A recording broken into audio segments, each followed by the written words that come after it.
محمد بن قاسم جب یہاں آئے تھے نا تو ایک دن بڑے پریشان تھے، تو ایک بزرگ کہنے لگے آپ کیوں پریشان ہیں؟ کہنے لگے راجہ دہر سے مقابلہ ہے اور ہماری فوج تو سندھ کے رستے بھی نہیں جانتی، زبان بھی نہیں جانتی، لڑیں گے کیسے؟ 2-4 دن کے بعد ان بزرگوں کی دوبارہ محمد بن قاسم سے ملاقات ہوئی تو بڑے خوش تھے۔ کہا اب آپ کیوں خوش ہیں؟ کہنے لگے وہ میرا مقابلہ نہیں کر سکتا، میں نے تحقیق کر لی ہے۔ کہا کیوں؟ کہنے لگے نظر کا گندہ ہے، اور جو نظر کے گندے ہوتے ہیں وہ میدانوں میں ٹھہرا نہیں کرتے۔ میدان کے لیے نکلنے کے لیے پاک جوانی کی ضرورت ہوتی، تطہیر مزاج ہونا ضروری ہوتا ہے، پاکیزہ افکار اور سچی اور سچی ستھری سوچوں کا ہونا ضروری ہوتا ہے۔ اس لیے فرمایا کہ میرا مقابلہ نہیں کر سکتا۔ حضرت عبداللہ ابن حذافہ کمرے میں تھے تو وزیر کی بیٹی اندر سجی سنوری پہنچ گئی۔ جیسے ہی آپ نے اس کفر کی چال کو دیکھا تو تیمم کر کے نفل شروع کیے۔ وہ ساری رات بیٹھی رہی، رب کا بندہ ساری رات عبادت کرتا رہا۔ عبادت بڑا سہارا ہے، مصلی بڑا سہارا ہے اللہ کے بندوں۔ صبح دروازہ کھولا، وزیر نے اپنی بچی سے پوچھنا چاہتا تھا رزلٹ کیا نکلا، تو وہ کہنے لگی پیچھے ہٹ جا، اب تیرا میرا تعلق کوئی نہیں، میں نے نبی پاک کا کلمہ پڑھ لیا۔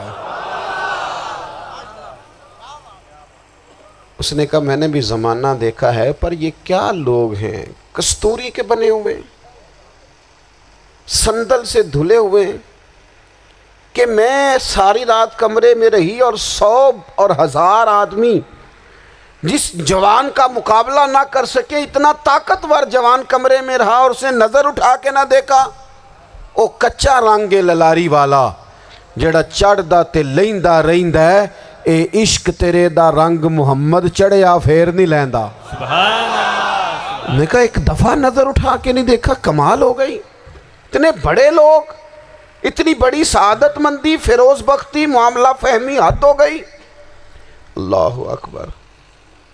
دوستو بادشاہ جب پوری طرح ہار گیا نا، اس نے کہا مار دو۔ تیل گرم کیا ایک کڑاہی میں، اور جب آپ کو اس میں ڈالنے لگے تو آپ کی آنکھوں میں آنسو آ گئے۔ بادشاہ کا خیال ہوا شاید نرم ہو گئے ہیں، کہنے لگا روئے کیوں؟ فرمانے لگے سوچتا ہوں جان ہی ایک ہے، کتنا مزہ ہے اس کی راہ میں جان دینے کا، کتنی لذت ہے اس کے نام پر مرنے میں، کتنا لطف ہے۔ جے تو چڑھیا اتے دار بھی نہیں تے جے تو وکیا عشق بازار بھی نہیں، تے ایڈا سستا سودا پیار بھی نہیں، تے ایڈا سستا لبدا یار بھی نہیں۔ کئی جنگل گانے پیندے نہیں، کئی دوزخ لنگنے پیندے نہیں، جے وہ اس ملوں بھی مل جاوے ایدوں سستا ہور بپار بھی نہیں۔ تے کچھ سمجھ نہ آوے لوکانوں وہ کادے نال شہید کرے، ڈٹھی یار دے ہاتھ تلوار بھی نہیں، پر او دا خالی جاندہ وار بھی نہیں۔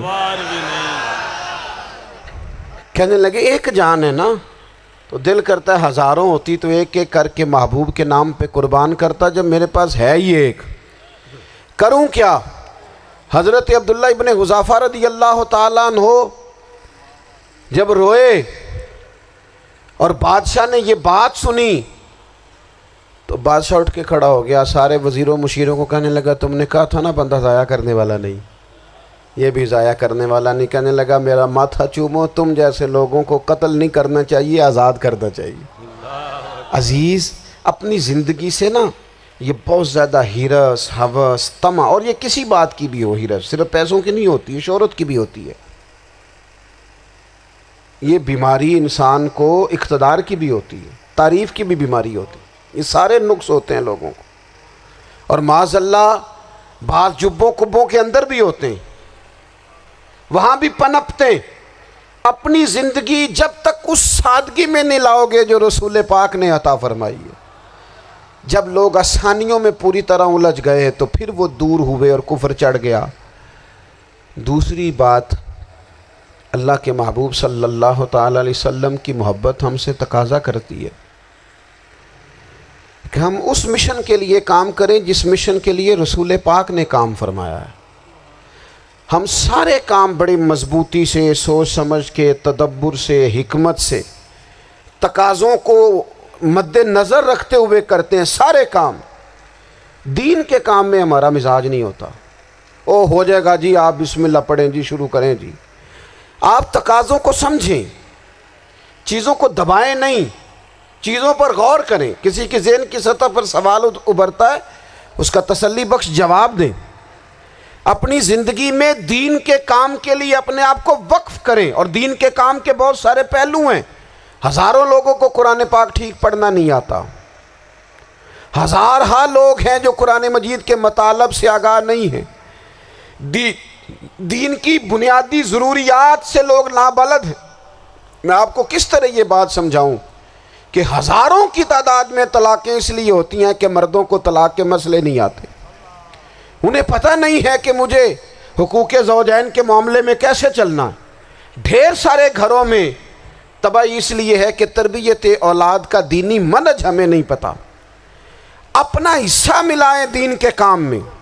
ایک آدمی کو اگر تو نمازی کرنے میں کامیاب ہو گیا، تیری زندگی بدل گئی۔ وہ دین بیزار لوگ جو ہمارے بیچ بیٹھ کے ہماری نوجوان نسل کو پگڑی اور داڑھی کا نام لے کے بنیادی طور پر دین سے دور کرتے ہیں، ایسے نوجوانوں کو دین کا پیغام محبت دے کر دین کے قریب کرنا ہماری ڈیوٹیوں کا حصہ ہے۔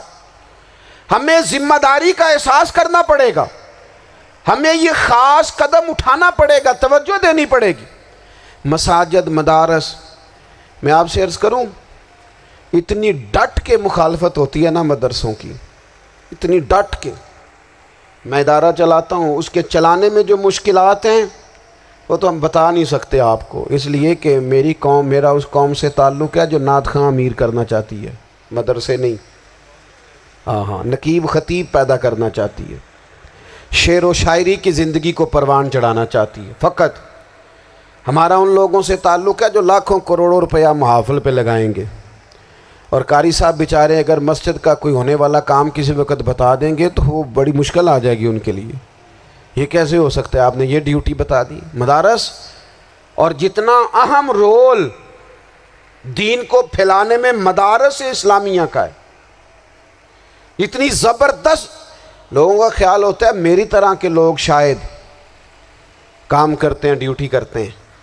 یہ 10-15 لوگ آپ کو نظر آتے ہیں جو آپ کو کہیں میڈیا پر یا ادھر ادھر ڈیوٹی کرتے، مخلص لوگ اپنی جگہ پہ، وہ بھی بڑا ہی کام کر رہے ہیں، جو میڈیا پہ آ کے بھی اخلاص سے اور درد دل سے کو دین کی، ان کی بھی کسی بات کی حوصلہ شکنی نہیں، لیکن ہزارہا اساتذہ جو مدارس میں بیٹھ کے پڑھاتے ہیں، جنہوں نے وہ سارے لوگ تیار، آپ سمجھ نہیں سکتے کتنا بڑا کام۔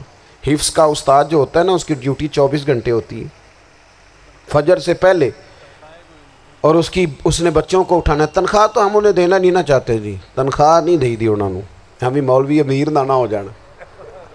مولوی نو تے سوٹ بھی 27ویں والی رات دے ہی ہے تاکہ کدھر سوان کے عید والے دن پا نہ لوے، چونکہ 27ویں تو بعد تے درزی پھڑتا ہی کوئی نہیں، کیوں حضرت ایسے ہی ہے نا، اس وقت تو نہیں نہ لیتا۔ تو ہم چاہتے ہیں مولوی ہماری مرضی کے ہماری طرح کا سوٹ نہ پہن لے۔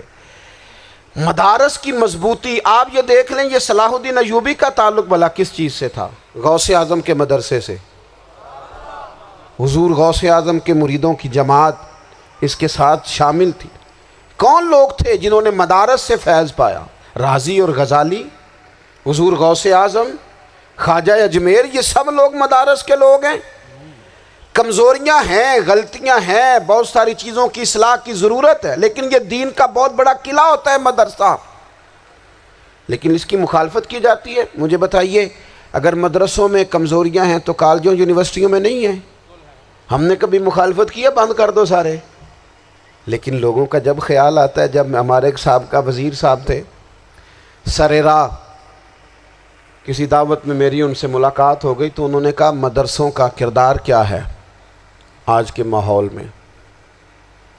میں نے انہیں کہا کہ مختلف کورسز آپ کراتے ہیں نا، تو اس کے لیے پھر مختلف ویکینسیز ہوتی ہیں، جہاں بچوں کو مدرسے کا کورس کرایا جاتا ہے تو استاد بننا ہوتا ہے، اس نے خطیب بننا ہوتا ہے، مسجد کی ڈیوٹی کرنی ہوتی ہے۔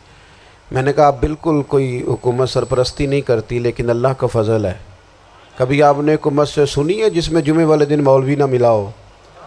جمعہ پڑھانے کے لیے۔ کبھی آپ کو رمضان میں ایسی مسجد ملی ہے جس میں قرآن مجید سنانے کے لیے حافظ نہ ملا ہو؟ یہ ہو سکتا ہے کسی حافظ کو مسجد نہ ملے۔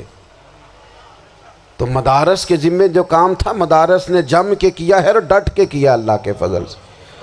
اور مدارس کے لوگوں کو بھی کمزور نہیں پڑنا چاہیے، کبھی کسی وزیر مشیر مالدار کے روب میں نہیں آنا چاہیے، قطعاً نہیں۔ کیوں کہ یہ وہ عظیم لوگ ہیں رسول اللہ صلی اللہ علیہ وسلم کے دین کے غلام کہ ابھی ایک لفظ نہیں پڑھا ہوتا الف با تا سا، پہلے دن گھر سے نکلتے ہیں تو حضور فرماتے ہیں اللہ کے فرشتے ان کے پیروں کے نیچے پر بچھا بھی دیتے ہیں، پہلے دن اتنا بڑا اعزاز ملتا ہے۔ تو حضور کی محبت کا تقاضا ہے، دین کا کوئی کام کیا جائے۔ ایک خاتون مسجد نبوی شریف میں جھاڑو دیتی تھی پر کوئی کام تو کرتی تھی نا۔ اور کس مسجد میں؟ جہاں 70,000 فرشتے صبح آتے ہیں 70 شام آتے ہیں، اس مسجد میں وہ خاتون جھاڑو دیتی تھی۔ بخاری ہے، جب ان کا انتقال ہو گیا صحابہ نے سوچا کہ حضور کو تکلیف ہوگی، بغیر بتائے جنازہ پڑھ دیا۔ حضور صبح تشریف لائے، تازی قبر دیکھی، اور محبوب وہ ہیں جو فرش پہ کھڑے ہو کے عرش کی خبریں دیتے ہیں۔ نبی پاک علیہ الصلوۃ والسلام نے فرمایا کہ مجھے اطلاع کیوں نہیں دی اس کے انتقال کی؟ یہ کرم دیکھو، کوئی ڈیوٹی تو کرتی تھی نا یار، پر خلوص سے، پر پیار سے، پر اللہ کو راضی کرنے کے لیے، پر درد دل سے۔ اور دین کی ڈیوٹیاں کرنے والے دوستو سنو، حضور صبح آئے، قبر کو دیکھ کر فرمایا مجھے کیوں نہیں بتایا؟ یا رسول اللہ آپ کو تکلیف دینا مناسب نہ جانا؟ تو قبر پہ کھڑے ہو کے حضور نے فرمایا صف بناؤ میں دوبارہ جنازہ پڑھاؤں گا، صف بناؤ میں دوبارہ جنازہ پڑھاؤں گا۔ کوئی ڈیوٹی تو۔ تیسرا تقاضا حضور کی محبت کا، سمجھو میں بس بڑی جلدی بات سمیٹنے لگا ہوں۔ حضور کی امت سے پیار کرو، یہ نبی پاک کی محبت کا تقاضا ہے۔ حضور اس بندے سے بڑے راضی ہوتے ہیں جو حضور کی امت سے پیار کرتا ہے۔ آپ کو پتہ ہے حضرت جبریل امین علیہ السلام نے معراج کی رات حضور علیہ الصلوۃ والسلام سے عرض کی تھی کہ اللہ کی بارگاہ میں عرض کیجئے گا میری بھی ڈیوٹی لگ جائے آپ کی امت کے ساتھ محبت کرنے پر۔ تو یہ کیوں کہا تھا انہوں نے؟ علماء نے لکھا اس لیے کہا تھا کہ حضرت جبریل بھی جانتے ہیں کہ حضور کی امت سے محبت کی بات کی جائے نا تو نبی پاک راضی ہوتے ہیں۔ امت سے پیار کرو گے نا، امت سے۔ ایک صرف بات کا خیال رکھنا، عقیدہ برا ہو تو بات دوسری ہے، ورنہ میرے محبوب کی امت کا ایک ایک شخص جو مدینے والے کا کلمہ پڑھتا ہے، جو حضور کا غلام ہے، اس کے بارے میں اپنے دل میں گنجائش رکھنا، پیار رکھنا، وارفتگی رکھنا۔ اور دوستو یہاں لوگ کس کس طرح گروہوں کو، جماعتوں کو سپورٹ کرتے ہیں۔ نبی پاک نے اس امت کی کثرت پر فخر بیان کیا اور حضور فرمانے لگے 120 صفیں جنتیوں کی ہوں گی، قیامت میں 80 صفیں صرف میری امت کی ہوں گی۔ میں کثرت امت پر فخر کروں گا۔ ان لوگوں سے پیار کرنا ہے، ان کے دکھ درد کو سمجھنا ہے۔ پتہ ہے آج کیا ہوتا ہے؟ آج ہمیں نا مختلف چھوٹے چھوٹے ملکوں میں بانٹ دیا گیا، تو ہم کسی دوسرے مسلمان بھائی کا درد نہیں محسوس کرتے، ہم گھروں میں نہیں محسوس کرتے۔ پڑوسی پر ظلم ہو رہا ہو تو ہم کہنے پتر ساڈا نہیں مسئلہ، یہ مسئلہ ہے تینوں کی لگے۔ حالانکہ پڑوسی کی آگ اس لیے بھی کسی وقت بجھا دینی چاہیے کہ پڑوسی کی نہ بجھائی جائے تو اپنا گھر بھی زاد میں آ جاتا۔ آج امت مسلمہ سے ہمیں بس لگا دیا گیا اپنے حصے کی روٹی کماؤ، اپنے حصے کی کوٹھی بناؤ، اپنے حصے کی گاڑی خریدو، اپنے حصے کا کام کرو۔ امت کا درد، امت کی بات، وحدت امت کا تصور، امت کا دوبارہ سے وہ شان ارسل رسولہ بالہدی ودین الحق لیظہرہ علی الدین کلہ، وہ تصور کب ہوگا؟